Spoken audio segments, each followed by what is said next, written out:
এই মুহূর্তে রাজারবাগ পুলিশ লাইন্সে যাচ্ছি। আমাদের সহকর্মী রাব্বি সিদ্দিকী সেখানে আছেন। রাব্বি, দর্শকদের যেমনটি বললাম, আজ থেকেই তো পুলিশ সদস্যদের নিজ নিজ কর্মস্থলে যোগ দেওয়ার কথা রয়েছে।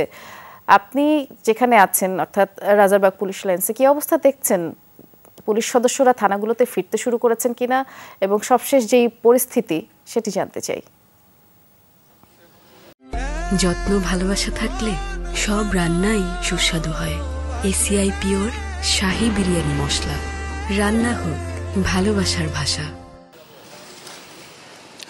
বৃষ্টি, গতকালের এই নির্দেশনা পাবার পরই কিন্তু পুলিশ সদস্যরা তারা কিন্তু তাদের যে কর্মস্থল সেই কর্মস্থলে আসা শুরু করেছেন, তবে তা খুবই সীমিত পর্যায়ে। এবং আমি সকাল থেকে বেশ কয়েকটি থানায় গিয়েছি, সেখানে পুলিশ সদস্যদের পাওয়া যায়নি। তবে আমরা দেখেছি যে ডিবি পুলিশের কার্যালয়ে সেখানে পুলিশ সদস্যরা আসছেন, ডিএমপি হেডকোয়ার্টারে পুলিশ সদস্যরা আসছেন, একই সাথে রাজারবাগ যে পুলিশ লাইন সেই পুলিশ লাইনেও কিন্তু পুলিশ সদস্যরা আসছেন। তবে এক ধরনের শঙ্কা আতঙ্ক সেটি কিন্তু রয়েই গেছে এবং তারা চাইছেন যে তাদের উপর যে হামলা হচ্ছে এবং ভাঙচুর হচ্ছে সেটি কেন হচ্ছে, তারা সুষ্ঠু তদন্ত চাইছেন, সে কথাটাই তারা বারবার বলছেন। এখানে পুলিশ সদস্যরা আছেন, আমরা একটু সরাসরি তার সাথে কথা বলবো। এখন কি পরিবেশ, কি পরিস্থিতি? না, আমাদের এখানে গত রাতে আমাদের মাননীয় আইজি স্যার আসছিল।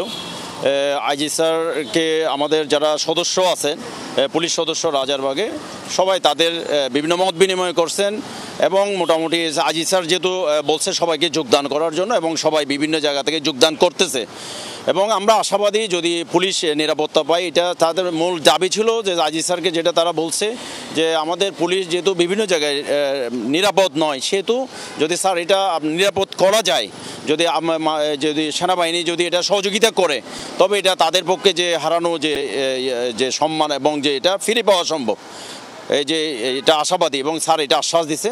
এবং আমরা নতুন আইজি স্যারের নেতৃত্বে আমরা এই নতুনভাবে আমরা পুলিশকে ফর্ম করতে আমরা দৃঢ় প্রতিজ্ঞ এবং আমরা এটা করবো। আমরা স্যারকে সব আমাদের পুলিশ সদস্যদের আশ্বাস দিয়ে আইজি স্যারকে সার্বিক সহযোগিতা করবেন আপনারা। গ্রহণ করছেন।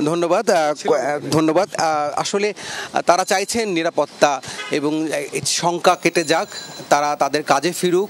শঙ্কা কেটে যাওয়ার যে নিরাপত্তা সেটি দেখেও মনে হচ্ছিল অনেকে সাদা পোশাকেও যোগদান করেছেন। ধন্যবাদ রাব্বি, শুনছিলাম আমরা।